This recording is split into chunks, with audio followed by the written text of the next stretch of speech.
Assalamualaikum, bonjour, selamat datang kembali di channel Ayu Kadrianti, channel informatif berisi fakta-fakta menarik yang sayang jika kalian lewatkan. Sebelum memulai videonya, jangan lupa untuk menekan tombol subscribe dan nyalakan lonceng notifikasi di HP kalian. Oke, without any further ado, let's move to the topic. Opu Daeng Risaju adalah pejuang perempuan dari Sulawesi Selatan yang dibuat tuli oleh tentara Belanda. Perempuan kelahiran Palopo pada 1880 silam ini mendapat gelar pahlawan nasional dari pemerintah Indonesia pada tahun 2006. Opu Daeng Risaju semasa kecilnya dikenal dengan nama Famakjah. Ia adalah anak dari pasangan Muhammad Abdullah Tobareseng dan Opu Daeng Mawelu. Orang tuanya merupakan keturunan bangsawan dari kerajaan Luwu. Famakjah kecil tumbuh di lingkungan Islam yang kuat. Walau ia tidak menimba ilmu di sekolah formal, Famakjah mendapatkan pendidikan agama di rumahnya. Dirinya dibiasakan untuk membaca Al-Quran sampai tamat 30 juz dan mempelajari fikih dari buku yang ditulis oleh salah satu tokoh penyebar agama Islam di Sulawesi Selatan, yaitu Khatib Sulaiman Daeng Mawelu. Selain itu, Famakjah yang tumbuh di lingkungan bangsawan juga banyak belajar tentang budaya, nilai moral, dan tingkah laku. Saat memasuki usia dewasa, Famakjah dinikahkan dengan Haji Muhammad Daud, seorang ulama yang pernah tinggal di Mekah, Arab Saudi. Sang suami kemudian diangkat menjadi imam masjid di Istana Luwu. Sejak saat itulah, nama Famakjah berubah menjadi Opu Daeng Risaju. Pasangan Haji Muhammad Daud dan Opu Daeng Risaju membina rumah tangga di tengah-tengah masa penjajahan Belanda. Pada tahun 1905, Belanda berhasil menguasai kerajaan Luwu. Opu Daeng Risaju bersama sang suami terpaksa harus meninggalkan kota Palopo dan pindah ke Parepare. Di kota inilah kisah perjuangan Opu Daeng Risaju bermula. Opu Daeng Risaju yang sudah berusia 40 tahun masuk menjadi anggota Partai Serikat Islam Indonesia PSII cabang Parepare. Di PSII ia berteman baik dengan Kartosuwiryo. Bahkan, Opu Daeng Risaju pernah menjadi penghubung yang dikirim oleh Abdul Muzakkar ke Jawa Barat untuk menemui Kartosuwiryo yang pada saat itu menjadi pemimpin tertinggi gerakan DITII tahun 1953. Pada tahun 1930, dia kembali ke kota Palopo dan mendirikan PSII cabang Luwu. Opu Daeng Risaju pun menjadi ketua PSII di sana.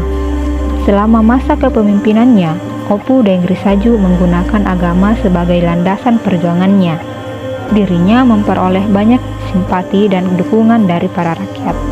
Dukungan besar dari rakyat membuat semangat anti penjajah Opu Daeng Risaju semakin membara. Propaganda politiknya pun mulai tercium oleh pihak Belanda dan membuat mereka meradang. Mereka menuduh Opu Daeng Risaju menghasut rakyat dan melakukan tindakan provokatif agar rakyat tidak percaya dengan pemerintah. Sebagai hukuman, pihak Belanda mengadili dan mencabut gelar bangsawan Opu Daeng Risaju. Pihak Belanda juga menekan suami dan anggota keluarga Opu Daeng Risaju lainnya untuk menghentikan kegiatannya di PSII. Dirinya juga mendapat tekanan dari Datuk Luwu dan Dewan Adat Luwu untuk menghentikan kegiatan politiknya. Namun, Opu Daeng Risaju memilih untuk menanggalkan gelar bangsawannya dan tetap membela rakyat. Masih belum puas juga, akhirnya pihak Belanda memenjarakannya selama 14 bulan pada tahun 1934. Peristiwa ini mencatat nama Opu Daeng Risaju sebagai perempuan pertama yang dipenjarakan oleh pemerintah kolonial Belanda dengan alasan politik. Walaupun begitu, semangat juang Opu Daeng Risaju tak pernah padam. Pada masa revolusi, dirinya kembali aktif melawan penjajah. Opu Daeng Risaju mengumpulkan dan mengajak para pemuda di Palopo untuk melakukan perlawanan kepada tentara Netherlands Indies Civil Administration. Serangan yang mereka lakukan kepada tentara Nika menimbulkan konflik senjata sangat besar. Opu Daeng Risaju kembali menjadi buronan utama pihak Belanda di Sulawesi Selatan. Beberapa waktu kemudian, ia tertangkap di Lantoro setelah tentara Nika melakukan serangan balik. Saat ditangkap, Opu Dengrisaju dipaksa berjalan kaki untuk kembali ke Watampone. Di usianya yang sudah 60 tahun, ia harus berjalan kaki sepanjang 40 km.